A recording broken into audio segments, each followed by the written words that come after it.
previous problems we've been doing, there was a change. But when we talk about the ideal gas law, there's not actually a change involved. And I'm going to show you what that means. So here's all the gas laws we talked about. If we combine all of these, we get the ideal gas law. And this can be used for any gas in any system at any time. But there's no changes. There's not like, oh, we did this and that. There's just these variables. And when we do this, first of all, I'm going to show you, this again is pressure, volume. This is moles, and this is temperature. This R is a constant that you don't need to memorize because it will always be given to you, right? And this is R, which is 0.08206. And then this is kind of a handy dandy thing. So when we do this, our pressure has to be in atmospheres. Our volume is in liters. Our temperature is in Kelvin. And our moles, well, moles are always moles, right? So N is moles. So when you actually use this ideal gas law as in a problem, you do have to have these very specific units, but you don't need to memorize what these units are because this constant is always given to you and the units are in the constant. So you just need to make sure that your units match what's behind this number right here. Okay, so again, pressure, volume, moles, temperature. Okay, so now I'm going to show you just really quickly how you don't actually need to memorize all those other gas laws, because remember, we combined all of them to get to the ideal gas law. So I just want to show you this for a second. So let's say you have P's and V's, right? So you have pressure and volume. So you're talking about Boyle's law. So what you do is you write down your ideal gas law, PV equals nRT. So we only have P's and V's in our problem. Cross off the other side, and then you mirror this on the other side. So P1, V1, and then you mirror it on the other side. P2, V2. Oh, look, there's Boyle's law. Let's say you only have P's and T's. Cross off everything you don't use. Put everything on the left side. Divide by T. Divide by T. P1 over T1 equals, and then you mirror it to the other side. P2 over T2. Who remembers what law that is? Anybody remember? TP. Who likes to TP? Anybody remember who likes to TP? Gay-Lussac's law. Yeah, Gay-Lussac's law, right? Remember, Boyle's the VP. Gay-Lussac's law is TP. Now, let's say you like to watch TV and it's temperature volume. Again, cross off everything you're not going to use. Move everything over to the left side, V1, T1. V1 over T1, and then mirror it to the other side, V2 over T2. And this one, V's and T's, that's Charles' law. Yeah, so you see all of the gas laws that we used, all you need to know is this. All you need to do is this, identify which parts you have, and then just move everything to the left, and then mirror it to the other side. So let's say we've got P's, V's, and T's, but no moles and no R. So this is combined. Move everything to the left. So divide by T, 1, 1, 1, and then mirror it to the other side.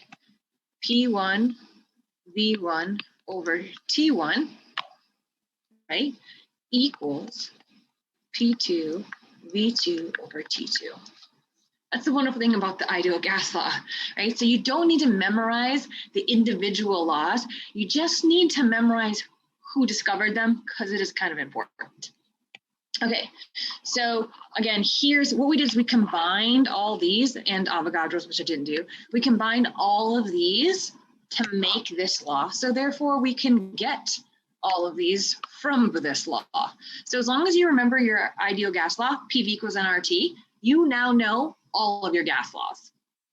Okay, so now let's use PV equals nRT in an actual problem now. So remember I think the best way to solve gas laws is to identify the variables. You write PV equals nRT and then figure out what kind of problem you have. Okay, so how many moles of a gas? So we want moles. We have a volume. We have a pressure. And we have a temperature. So we write our ideal gas law and we look. Okay, so we have a volume. Check. We have a pressure, check. We have a temperature, check. And, sorry, kind of ran out of room. And we want to know, oops, pressure, check. We want to know how many moles we have. And R, by the way, this is a constant. We always have R if we need it. So I usually don't check R off because we just always have it because it's a constant. R equals 0.08206 liter atmosphere per mole. Okay, but again, that's always going to be given to you. So we want to find our moles. So we must be using the entire PV equals nRT problem, right? So if we identify our variables, we have our pressure, our volume, our moles, and again, that temperature, right? We have to convert it to Kelvin. So we just add 273. Well, 0 plus 273 is 273, right? And then we just solve for N. So when we do that, divide each side by RT, cross them both off. And so N equals our pressure, 1 atmosphere, times our volume, 11.2 liters, over our R, 0.08206, and then times our T. Now, when you're using this entire ideal gas, when you're using PV equals nRT, the whole thing, you need to remember that your units need to be liters, atmospheres, Ks, and moles, right? So we check, that's atmosphere, liters, Ks, and we're gonna solve for moles. So then when our units will all cross off. And we end up with 0.500 moles. And again, this has 3 sig figs. So this has 3 sig figs and this has 3 sig figs, right? We don't really look at our temperature that much with our sig figs just because there's so many little baby rules that go with it. Okay. So this is using the whole PV equals nRT in one problem. But again, the key to these gas laws is this piece right here. It's identifying the variables. Some people just try to like throw them in the equation, but 50-50 shot if you actually get that right. So if you identify what you have, then figure out the equation you need, then solve it. So a lot of times people just go to step 3, which is solve. No. See what you have, what variables you have, figure out what equation that fits into, then solve it, right? So if you skip the first 2 steps, the third one you have like a 50-50 shot of getting correct. So identify the variables, find the equation, then solve it. Okay, so I want you to try this one. So I'm gonna give you like a couple minutes to see how far we get. And then I'm gonna go through this. I'm gonna lead you in the right direction, hopefully. And then we're gonna go through it together. So try this one, and then we'll go over this in just a minute.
Okay, so you're probably still working on it, which is fine, but I want to do one quick thing. So we have P equals nRT. That's where we're going to start every problem. We want to know the volume. What is the volume? They give us a temperature, they give us a pressure, and they give us a grams, which is kind of like a moles, right? But remember, we're going to use this constant R, and R is 0.08206 liter atmospheres moles. Okay, this means our units have to be in liters, atmospheres, moles, and K. Well, this is grams. And this is Celsius. Well, this is atmospheres. That one's good, right? So there's a few things that have to happen before we actually put this problem into our equation, right? So just kind of lead you in the right direction while you're doing this. You're going to need a periodic table or just the molar mass of oxygen. Okay, so I'll give you another minute and then type your answers in the chat and we'll go over it. And if you're doing this later, please, or you're watching this later, please try this problem because this will help you figure out what pieces you're missing so we can move on to more difficult things.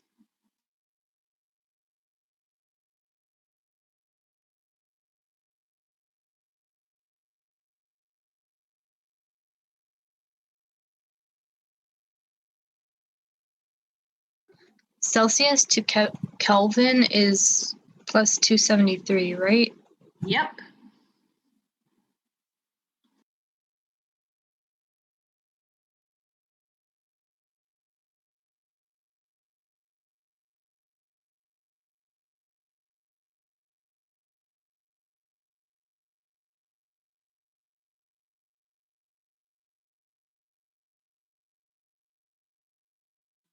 Would the moles be in 3 sig figs since each number in our question has 3 numbers? Yeah, I would keep 3 sig figs. Yep.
Okay, so I'm seeing lots of them come through.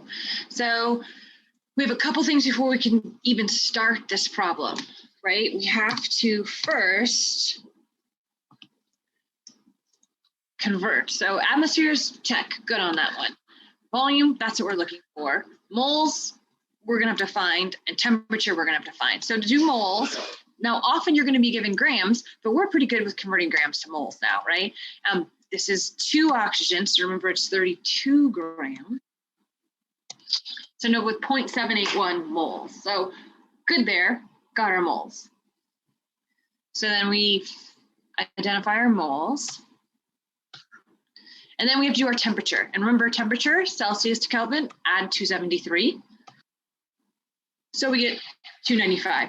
So now we can start our problem. Divide each side by P. And then we just plug in our numbers. Our moles, which we converted from grams, our R. A lot of people don't like writing all these units. I'm okay if you don't want to write the units. Just remember what the units are. And then we do that. We get cross off all our units, 18.9 liters, right? So this is a PV equals nRT problem. They're not difficult, especially compared to the stoichiometry that we've been doing. You just have to make sure the units are right with the PV equals nRT.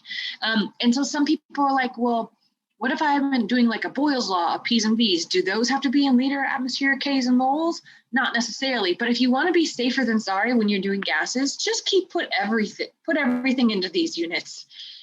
Then you'll always get it right. If you just put everything in liters, atmospheres, K's, and moles, you'll get everything right. But they don't necessarily have to for the gas laws. Okay, so now we're going to look at something called partial pressure. So partial pressure is a pretty simple law. The math of it can be a little bit tricky. So Dalton's law of partial pressure just states that the total pressure of a gas is the sum of its parts. Now, what does that mean? So the partial pressure of a gas in a mixture is the pressure that it would exert if it's alone. So the equation is literally total pressure equals pressure of A plus pressure of B plus pressure of C. And if we had another gas, it would be plus pressure of D, however many gases. So this is literally the equation. This is Dalton's law of partial pressures. It just says that the total pressure is the sum of the partial pressures. So if we only had two gases, then it would just be this, just A plus B. So let's look at that with just two gases. So here's two gases. So we have hydrogen. Here's gas 1, which is hydrogen. Here's gas 2, which is helium.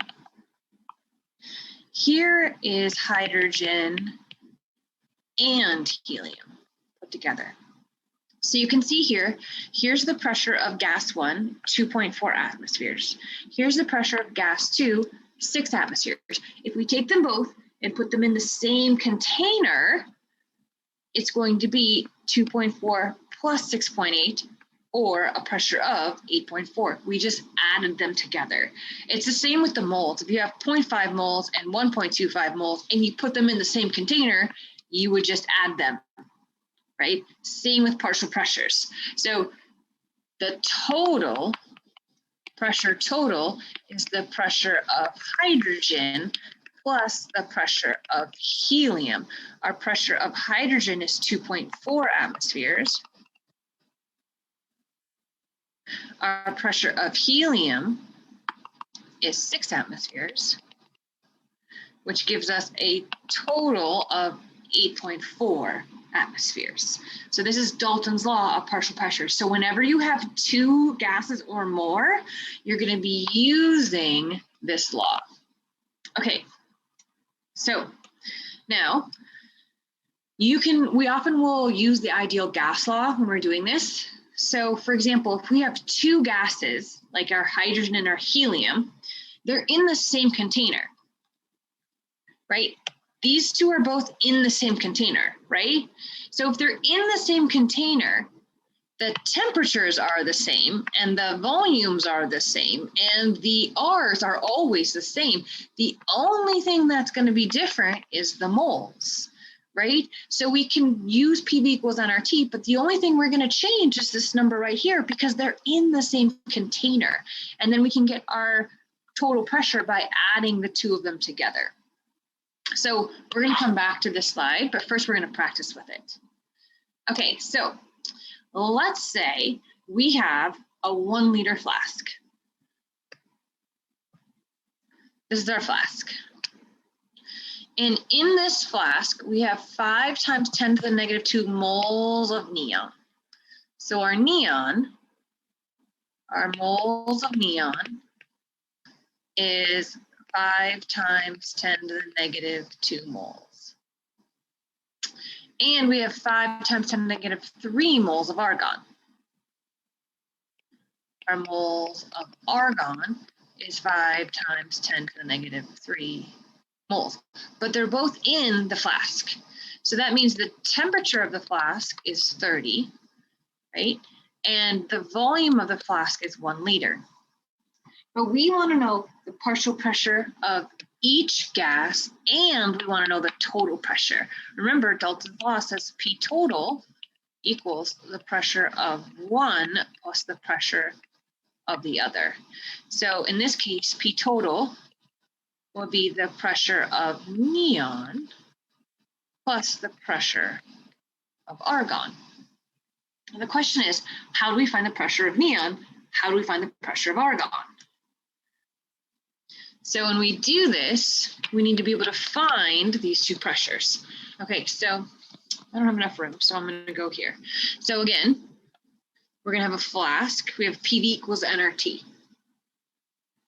So if they're in the same flask, they have the same temperature and they have the same volume, right? So the temperature, I lost my flask, is 30 degrees Celsius. And my volume is 1 liter, but they have 2 different moles of argon.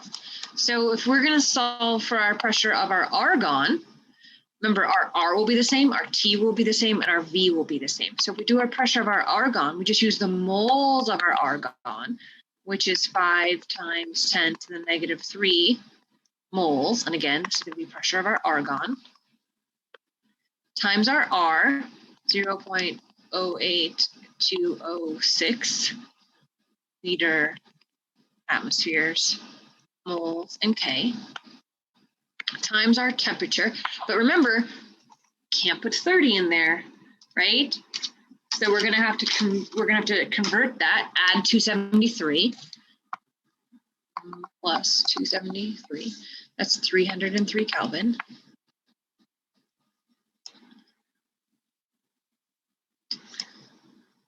And then, actually, I'm going to leave that off. We have our volume here. And remember, our volume is the same. So our volume is 1 liter. Our volume is 1 liter. Our temperature is 30 degrees Celsius, 1 liter. So if we look at our units, now cross off. Moles, moles, Kelvin, Kelvin, liters, liters. All we have left is atmospheres. Okay, so now that's going to give us the pressure of argon. We also need to find out the pressure of neon. But remember, they're in the same container. So the only thing that's different is the moles. So the moles of neon is 5 times 10 to the negative 2 moles of neon. R is the same.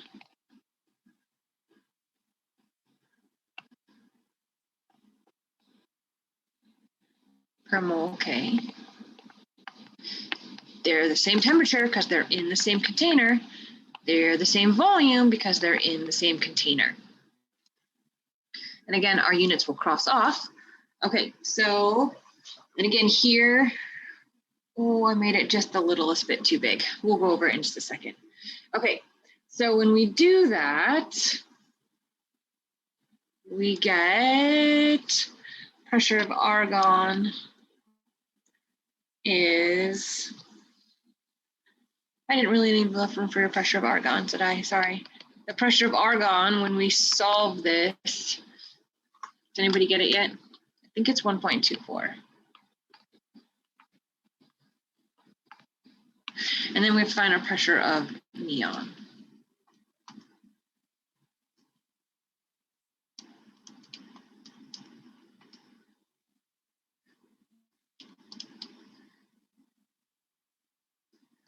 Oh, that's our pressure of our neon.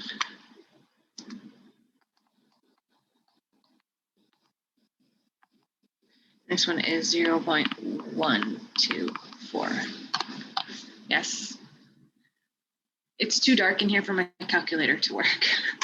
So I'm just going to try to remember this.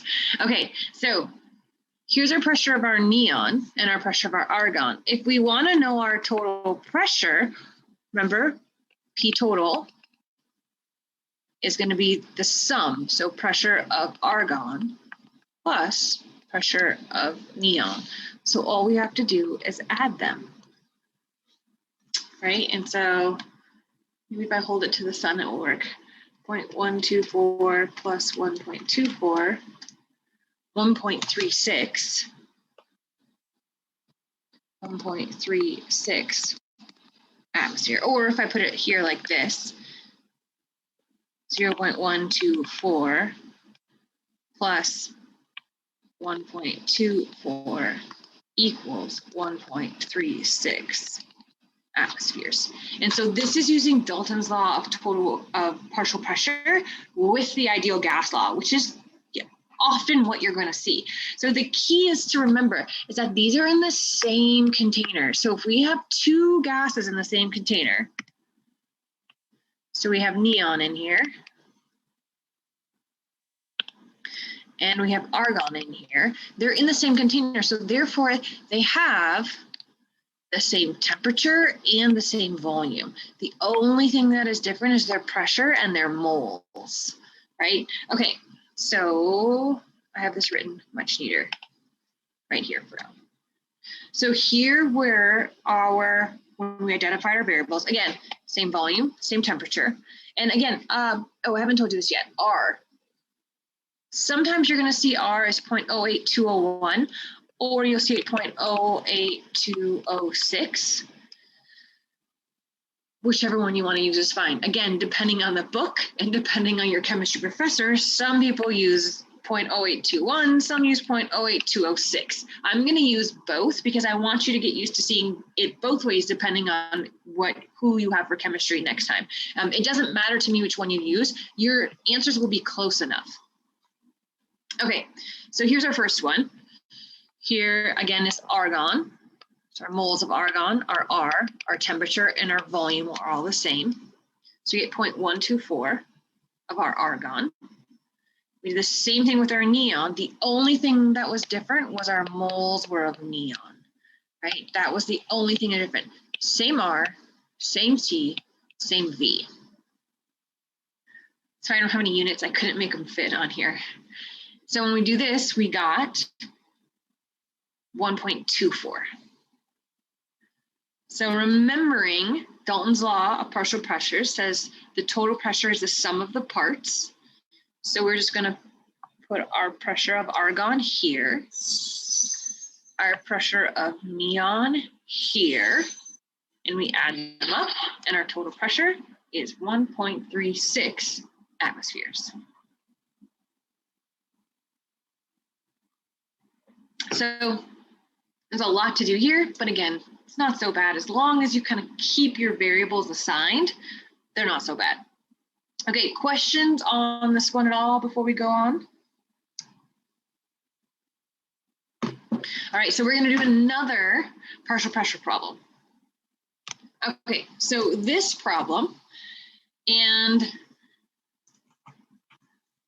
so usually we do this one in lab. You're not going to be able to get to do this in lab, but you're going to get to do it if you take 219. You'll get to do this next semester. So in this case, we have 2.25 liters of hydrogen gas collected over water at 18 degrees Celsius and 722.8 torr. How many moles of hydrogen are produced in this reaction? Okay, so let's just look at this reaction. So what they're saying is they collected hydrogen gas. So we put zinc and hydrochloric acid, just for a little final review here. What kind of reactions that look like? Anybody remember? Single replacement. Yeah, it's a single replacement reaction. And so when we do this, right, our zinc's going to kick out our hydrogen, ZnCl2 plus hydrogen gas. And so we put a piece of zinc in our hydrochloric acid and it made hydrogen gas. There's our hydrogen gas bubbling up and it came over here. And then here's our hydrogen gas, these little white ones, but there's also water here, right? So our pressure right here, so our pressure is the pressure of hydrogen and the pressure of water, because there's water vapor, right? So if you ever have like a cup of water, there's always going to be water vapor or water molecules above it. So there's these water molecules above it, but we don't want the water molecules. we only want hydrogen, right? So we need to somehow get rid of these water molecules. And so in this case, what some very, very nice person has done is they found out the vapor pressure of water, or the pressure of water, at every single temperature. So in this case, the vapor pressure of water at 18 degrees Celsius is 15.5 torr. And again, this is just a table that we can look at because somebody so nicely found this out for us. Oops, I'm supposed to erase that. I'm just gonna put this a little higher. So the total pressure is the pressure of the hydrogen plus the pressure of the water. But we want to get rid of the pressure of water. And somebody found out that the pressure of water at 18 degrees Celsius, because that's our temperature, is 15.5 torr.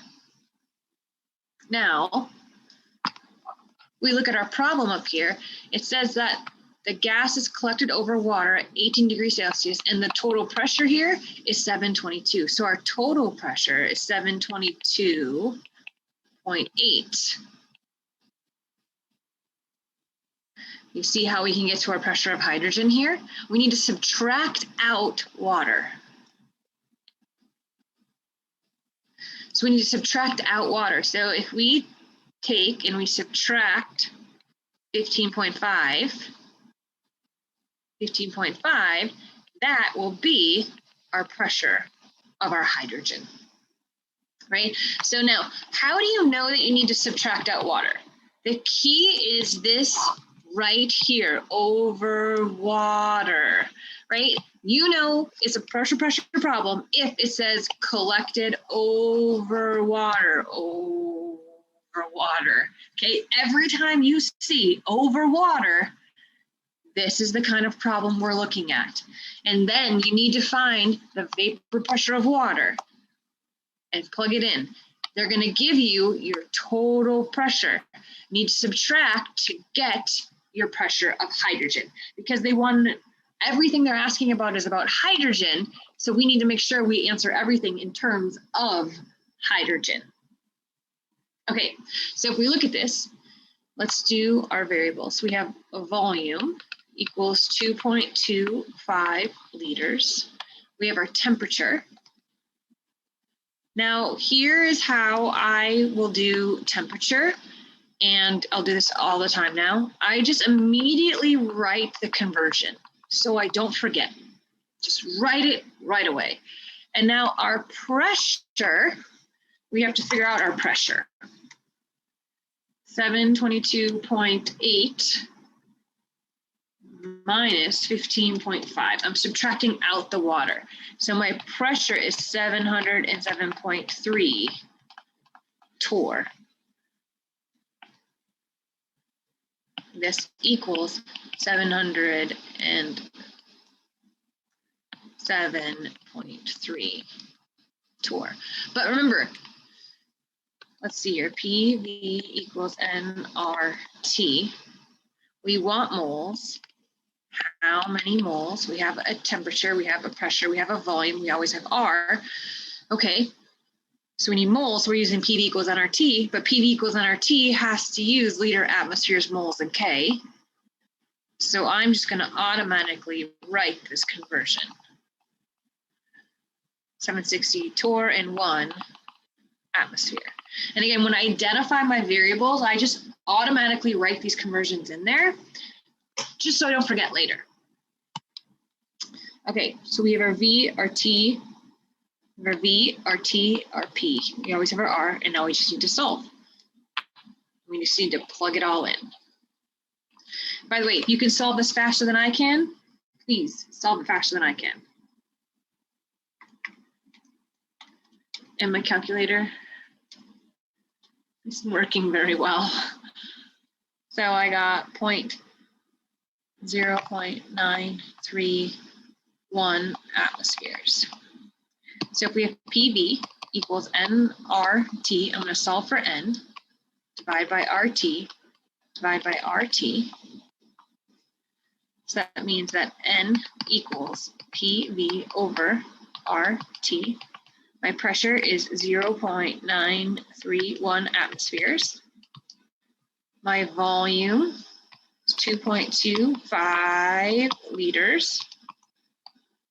My R is 0.08206 with all those units. My temperature is 273 plus 18, 291. Okay. And then we just have to put that in our calculator.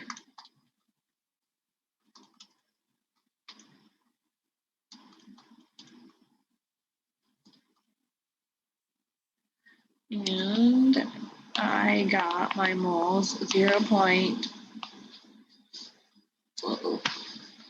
Sorry, I pushed something.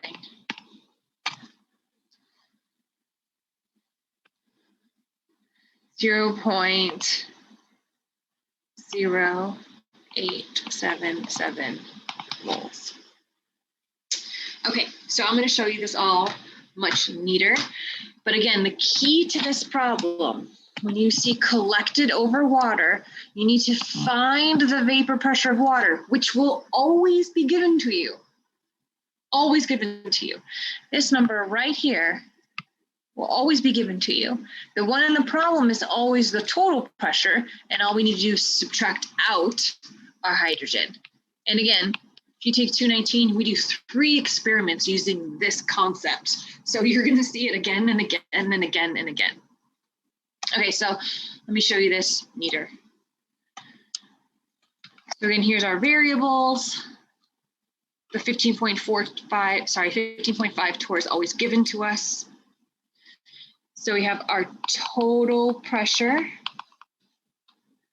minus our water. We need to separate out our water, gives us the pressure of our hydrogen. Because again, we need to subtract out water. Then we need to, again, can't keep it in torr. We have to convert it to atmosphere, because remember, whenever we use PV equals nRT, it has to be in liters, atmospheres, moles, and K. So we find our atmospheres.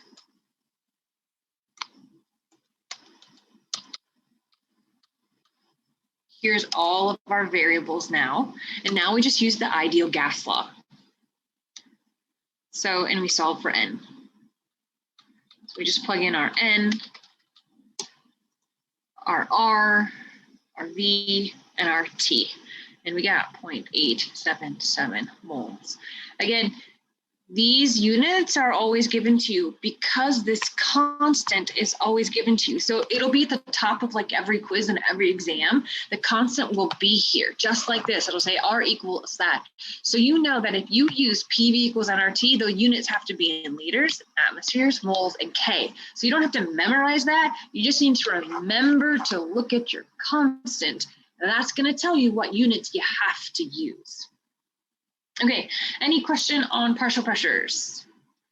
Oh, remember partial pressure, P total equals pressure of A plus pressure of B. In this case, it was P total equal pressure of hydrogen plus pressure of water, and we subtracted out our pressure of our water. So we took P total minus pressure of our water, and that gave us the pressure of our hydrogen. And then we could start our problem. So it's like this little piece you have to start before you actually start. Okay, any questions on this? But I had a question for the Yeah, go ahead. So say it wasn't H2O, say it was like P, I don't know, like neon again. Okay. You said we can only subtract it if it's over water. No, the only time that you have to subtract it out, like the only time that you know that, let me just write this here.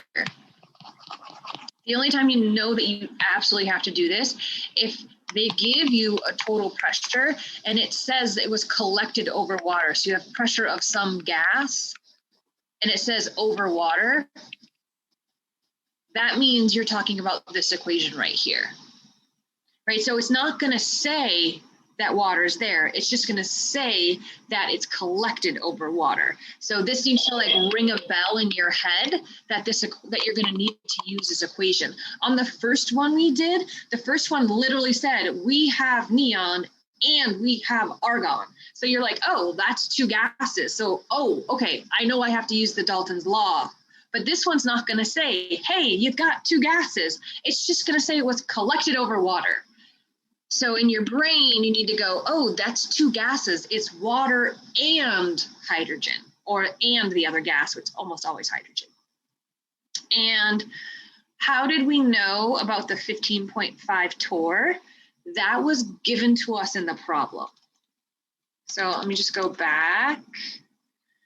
It was given. It will always be given. It's not always 15.5, by the way. It depends, it changes on the temperature. So this is at 18 degrees Celsius, it's 15.5 torr, but at 19 degrees Celsius, it's a different number. But it'll always be given to you. The vapor pressure of water will always be given. You just have to remember to subtract it out. So here again is the problem. And so it says that hydrogen is collected over water, and there's your temperature and your pressure, and then they're asking for hydrogen. So this piece is letting you know that it's a partial pressure problem.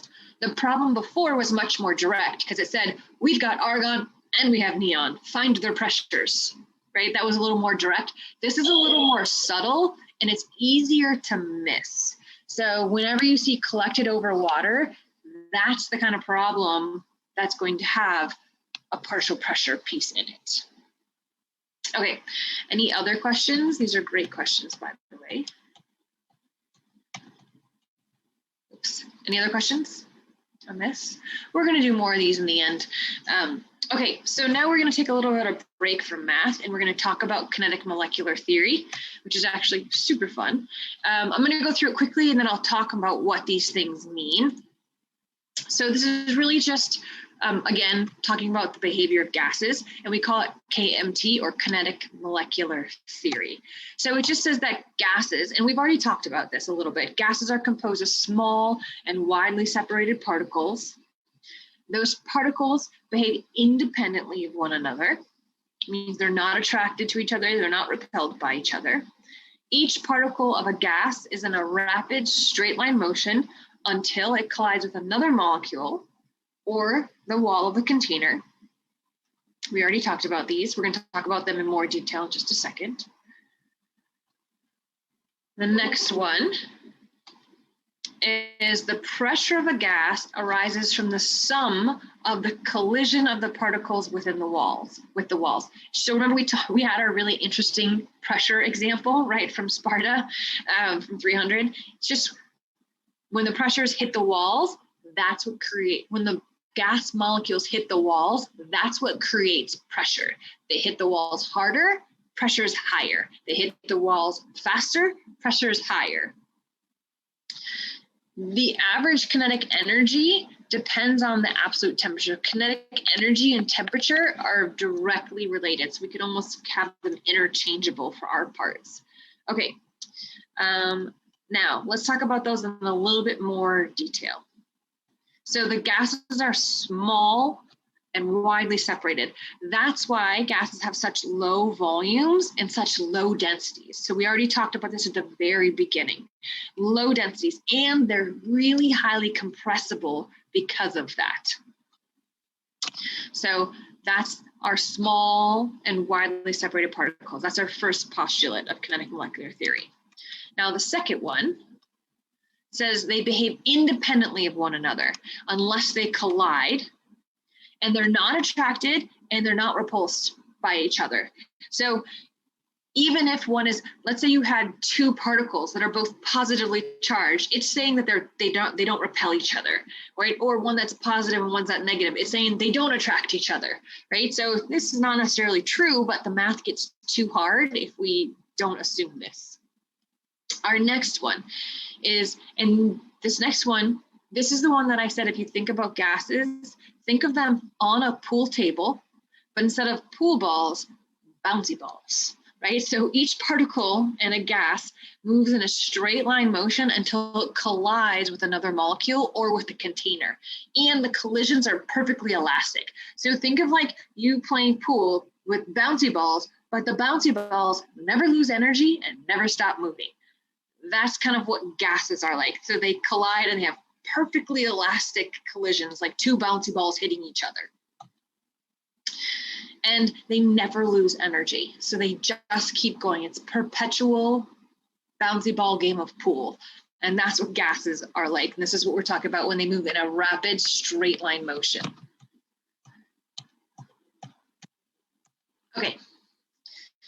The next one is the pressure, and this is the example we used with the movie 300. The pressure of a gas arises from the sum of the collisions with the walls of a container. So if you have a smaller container and you make those gases fit in that container, they're going to hit the sides of the container more often, right? So if you, for example, if you decrease the volume, so if you take gases in a giant container and you put them in a baby container, then you're going to increase the pressure, right? That looks like Boyle's law. Also, that the pressure is proportional to the number of gas molecules. So more gas molecules, more pressure, because more molecules will be hitting the side of the container at a time. The next one, and this one we're going to talk a little bit about in more detail. So the average kinetic energy of the gas particles depends only on temperature. So if you increase the temperature, that means the molecules will move faster. If the molecules move faster, that means they hit the side of the container more often, which then increases the pressure. Because remember, pressure is molecules colliding with the side of the container. If they're moving faster, they're colliding with the side of the container more often, which increases the pressure. So we're not going to do this math. This is a physics math, and I'm just showing you that the kinetic energy is proportional to both mass and velocity. And we'll talk more about that a little bit later. So the average velocity, or how fast it moves, is greater if the temperature is higher. So if the particles move faster, they hit the walls more often, which increases the pressure. So higher temperature, higher pressure. We've actually probably experienced this. Have you ever left like a water bottle or something in a warm car, and then you open it up and it actually goes like, and you're like, what just happened, right? Because the water increased in temperature, which made molecules move into the gas phase, which then they started hitting the sides of the container more often and creating pressure in your water bottle.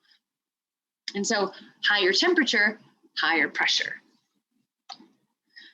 And all gases have the same kinetic energy at the same temperature. It doesn't mean they're moving at the same speed. It just means they have the same amount of energy. So for example, if I had a bowling ball in this hand, and I had a ping pong ball on this hand, and I threw them both with the same amount of force, so I gave them both the same amount of energy. They might have the same amount of energy, but is the bowling ball going to move as fast as the ping pong ball?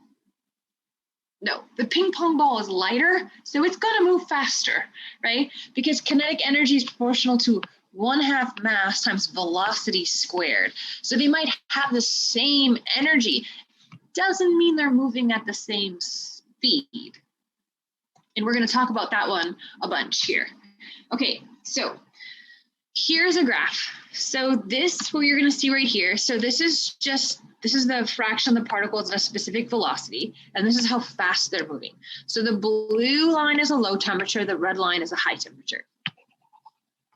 So for example, if let's just look at, I don't know, actually, no, let me not use red. Let's use yellow. Let's look at this line right here. This is going to be 250 meters per second. So at a cold temperature, here's the amount of molecules that are moving that fast, right? So there's this many molecules at a cold temperature. At a high temperature, which I'm going to not use blue, I'm going to use purple.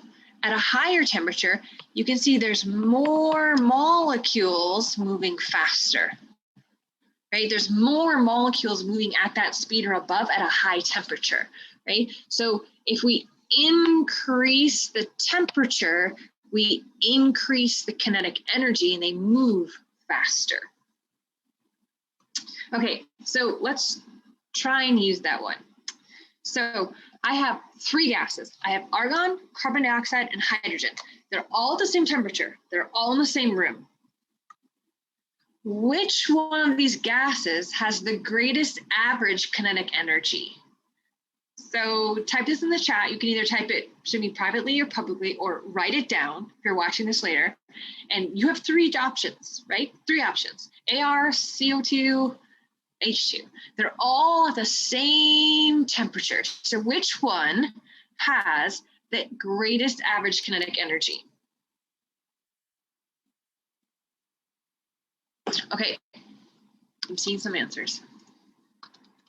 This is a really important problem. Remember,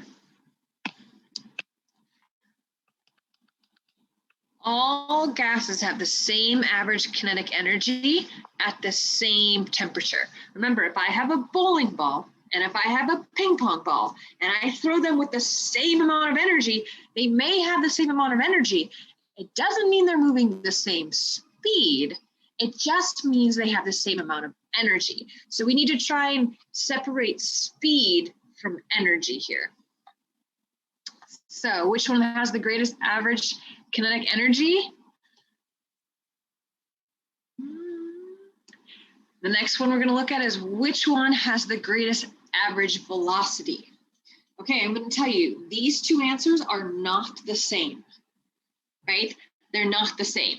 So let's look at this first one here. So the first one is, or the second one is, I should say number 2 here. Which one has the greatest average velocity?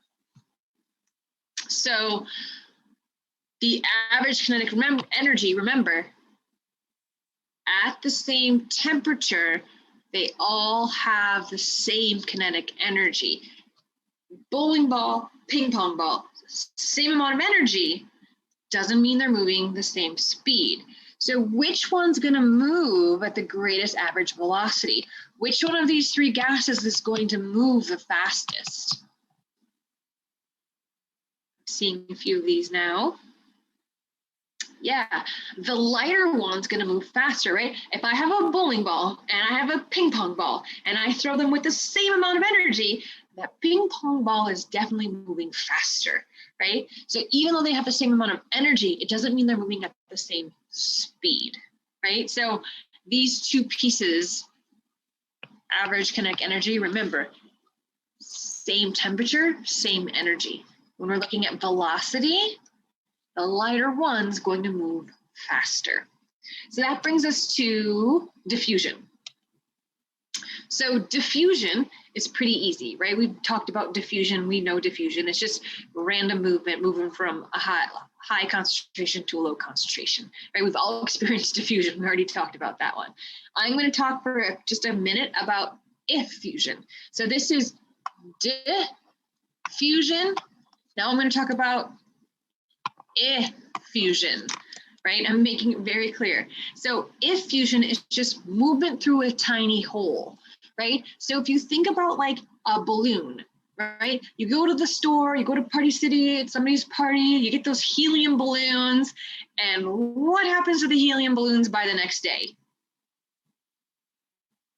They deflate. 2 days later, they're on the floor, right? It's because the air molecules escape out the tiny holes of the helium balloon, right? Now, if you get the Mylar balloons, like the expensive shiny balloons, those can stay up for weeks or months. I've seen those.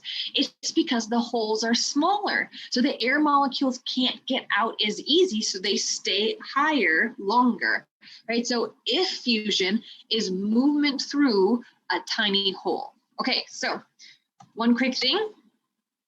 We're going to try these. So same three gases, same temperature, all in the same room. Which one of these gases diffuses at the greatest rate? So which one of the gases diffuses faster? And then which one of these effuses faster? Okay, let's try number 1. Which one is going to diffuse faster? AR, CO2, or hydrogen? Seeing a bunch of these. So which one's going to move faster? Which one's going to move faster? I'm seeing a few of these. It's okay. We're working on this if you're not sure. So remember, let me go back here. Actually, let's talk about the second one, effusion, just for a second. Which one's going to be able to move through this tiny hole the fastest? So we have a tiny hole. Which one's going to be able to move the fastest through the tiny hole? Yeah, hydrogen, because it's the smallest one, right? Now, diffusion is the same thing. Whichever one is moving the fastest is going to be able to diffuse the fastest. Remember, there's a difference between energy and velocity. They might all have the same energy. Doesn't mean they're moving the same speed, right? If I was going to have a bowling ball and a ping pong ball, and I was going to see which one moves faster, ping pong ball moves faster. It's going to be able to get from one side of the room to the other side of the room faster, right? And it's going to be able to move through a tiny hole, or effusion, faster. Okay, so that's diffusion and effusion. Effusion, again, movement through a tiny hole. Diffusion, just high concentration to low concentration. Okay.